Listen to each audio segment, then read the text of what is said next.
أعوذ بالله من الشيطان الرجيم بسم الله الرحمن الرحيم وصلى الله على سيدنا محمد وآله الطيبين الطاهرين واللعنة الدائمة على أعدائهم أجمعين. Respected viewers, Assalamu alaikum once again wa rahmatullahi wa barakatuh. Just as we started in our first session of the rights of a neighbor, meaning our responsibilities towards our neighbors. In the first session, I did mention or explain what we mean by a neighbor. And then in this session, I'm going to look at the importance of the issue of a neighbor. How Islam or how the Islamic law has taken much concern about a neighbor. We find, and what I'm going to do here is to just read from some traditions of the Holy Prophet and then the Imams of Ahlul Bayt.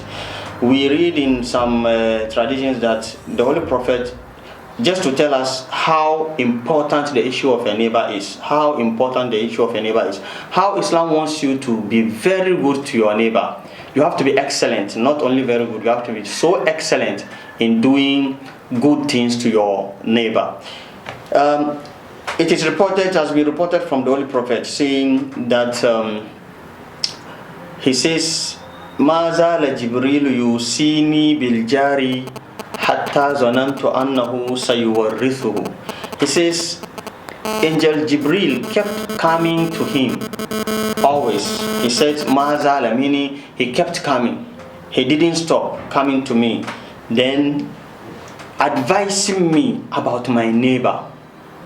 Jibril kept coming to me, advising me about my neighbor. So I even thought that the neighbor may be a heir, meaning the neighbor may even be one who inherit me when I'm no more after my death. So this is one. So this tells you that because whenever Angel Jibril comes to the Holy Prophet, we say that it is a message brought to him from Allah subhanahu wa ta'ala. So it was an order from Allah advising the Holy Prophet to be very good or to take good care of the neighbor, his neighbor. So Jibril kept coming with this advice until the Holy Prophet thought that, hey, so is it that this neighbor may even inherit me? Will he be my heir? So this tells you about the importance of the neighbor. Then another hadith from Imam Ali alayhi salam reported that he says, Imam Ali kept saying this, Allah fi jiranikum. Fear Allah 2 times. Hey, fear Allah in the affairs of your neighbor. So this tells you the importance. Fear Allah in the affairs of your neighbor. فَإِنَّهُ وَصِيَّةُ نَبِيِّكُمْ. Because this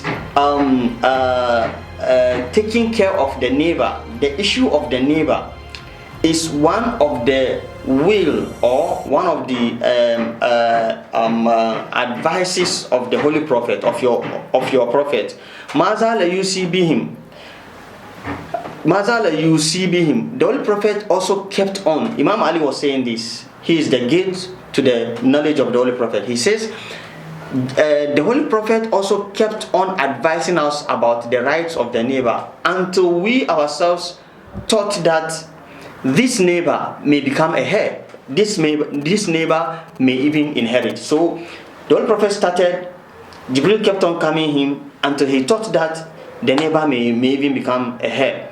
The Holy Prophet also kept on advising his followers until they also thought that, hey, can this neighbor be a heir? So this tells you the importance of this of the issue of a neighbor. Another hadith says, "Hurmatul jara al insani ke hurmati ummi." This is very, very important. Also from the Holy Prophet sallallahu alaihi wasallam. The sanctity or the dignity of a neighbor on every person is like the dignity of your mother. Very, very important. That is how you respect your mother, how you care about your mother or for your mother. That is the same way you should care or about your neighbor. You should always be careful about your neighbor. Just as you treat your mother, treat your neighbor in the same way, because the sanctity of a neighbor, the dignity of a neighbor is just the same as the dignity of a mother. Another hadith, the Holy Prophet was asked, Ya Nabiyallah, afil mali haqqun siwa zakat. Is there any other responsibility in our wealth apart from giving zakat, giving the alms? Apart from giving zakat, the 1/40th, which is given out every year in a certain amount of wealth. If you have it, there is a certain percentage that you have to take out every year. So the followers asked the Holy Prophet, is there any other responsibility we have to take out or give? Is there any other right we have to give out from our wealth apart from zakat? And the Holy Prophet said, yes. He said, you should birrul rahimi iza adbarat. You have to also take care from your wealth. You have to also take care of your relatives. Take care of your relatives when they are in need. Then wasilatul jaril muslim, and then also taking care of your Muslim neighbor. Yes. And then he says, Fama amana bi, taking care of your neighbor. That's the second one. And he says, Fama amana bi man bata shab'anan wa jaruhu ja'i'un.